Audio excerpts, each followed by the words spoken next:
Okay, how we doing, folks? Monday, December 26th, 2016, doing the weekly NBA report today because, of course, yesterday was Christmas. Starting in the Eastern Conference, of course. Still the top two teams, Cleveland and Toronto, distinguishing themselves, separating themselves from the rest of the Eastern Conference. Cleveland at 23-6, they got the win yesterday over the Golden State Warriors. Toronto 21-8. 9-1 for Cleveland, winners of 5 straight. 8-2 for Toronto, winners of 3 straight. The 9-1, 8-2, obviously their last 10. Toronto still in the plus at 9.2 compared to Cleveland's 8. So I'd say these teams are right there. And really, when you look at it, giving up 102.9 for Cleveland, 102.8 for Toronto. So the difference is really just point and a half, not even a point and a half on who's scoring as many points. So two teams that are very evenly matched, and we'll see if any team outside of the top two, I don't know if they could get caught at any point, but if any team can distinguish themselves as the third seed. Of course, you have the Boston Celtics. We'll do a Celtics report later. They got the victory over the New York Knicks yesterday. They are 18-13, 6 back of Cleveland, 4 back of Toronto. They only have a half game lead over the Charlotte Hornets, though, who are 17-13. The big difference with the Celtics is they're 12-7 on the road, which is very impressive, but yet 6-6 at home. So that is certainly a big issue for this team. They've had some tough home games, but these are games that they have to win. New York 16-14. They had the loss yesterday. 5-5 in the last 10. They're the 5th seed. Then every other team is 500 or worse after that. Atlanta 15-15. They got off to such a good start. Milwaukee really starting to come along. They are 14-14. This is an interesting team, the Milwaukee Bucks. You have some young players on the team. Of course, they let Michael Carter Williams go. I don't know why they did that. But Giannis Antetokounmpo, or however you would pronounce that, 23.4, 5.8, 9 rebounds per game. He's really putting together a nice stat sheet, especially the rebounds and the points, assists. He's a 6'11 guy basically playing point forward, but he's really starting to come along. He keeps these numbers up, even though you could see it coming for a little bit. He'd certainly be in the most improved player conversation at this point if he's not the front runner already. But Milwaukee is one of those teams that I would say could make a run outside of the top two teams and start to come up a little bit. After that, Indiana Pacers 15-16. The Pacers are also a team I was expecting a lot more of. They, of course, acquired Jeff Teague in the offseason to play point guard. Paul George, a guy, they've milked him along at points. I've seen him miss a few games. Interesting, the Indiana Pacers. The Celtics beat them the other night. I just don't see them really clicking. Of course, you had Miles Turner as well coming into this year.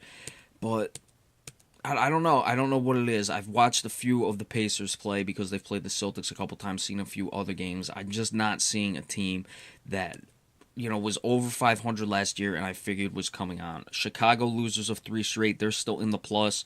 You look in plus in the differential. You look at teams like New York minus 2.3 at 8, minus 1.8. Atlanta minus 1.9. Indiana. Washington 13-16. They've been coming along. I saw them win a nice game against the Los Angeles Clippers not long ago. John Wall playing very well. I thought that Clippers win was one of the things that could start to springboard this team. Wall 23.5, 9.7. Interesting. The Washington Wizards. I expect they are going to be in the playoffs. I'm still surprised this team is having the struggles they have had, especially going back to last year and now coming into this year, but maybe they have finally figured it out. Then Detroit falling off 14-18, Orlando 14-18.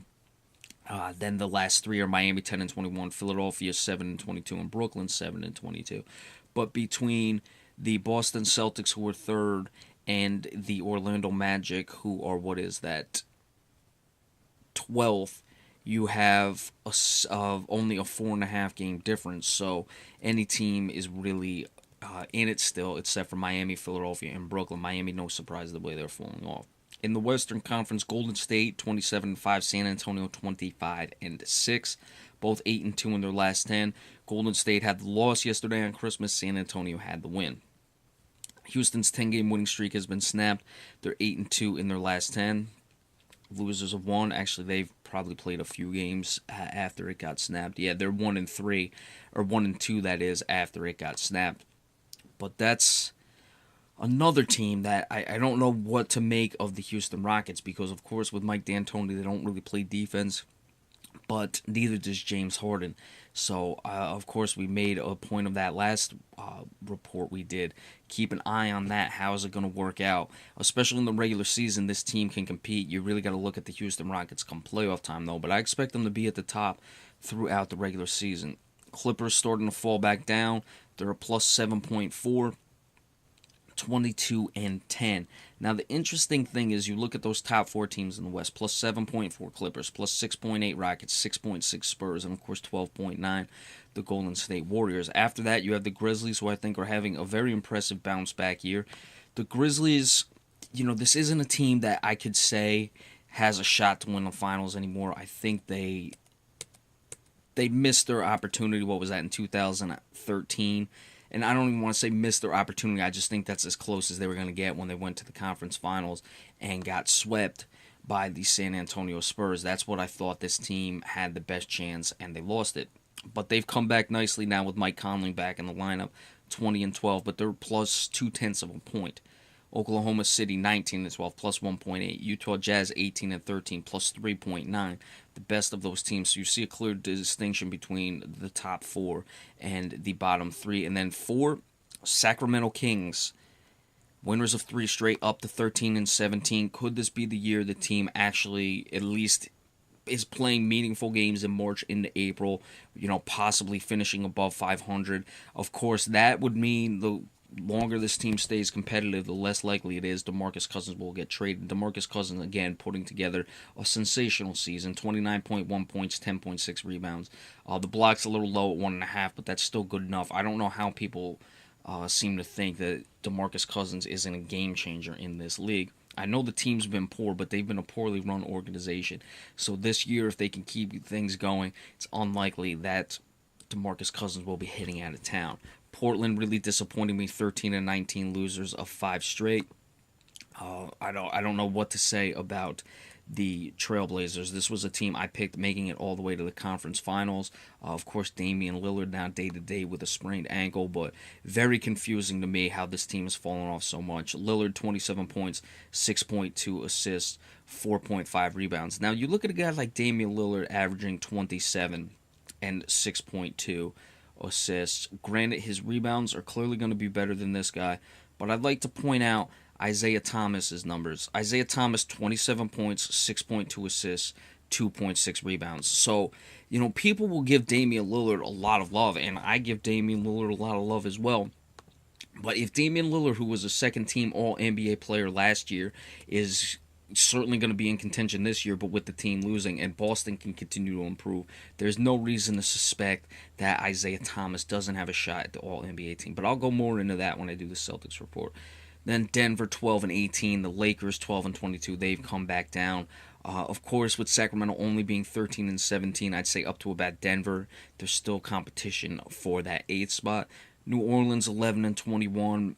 Minnesota then 9-21. They've really disappointed, 3-7 in the last 10.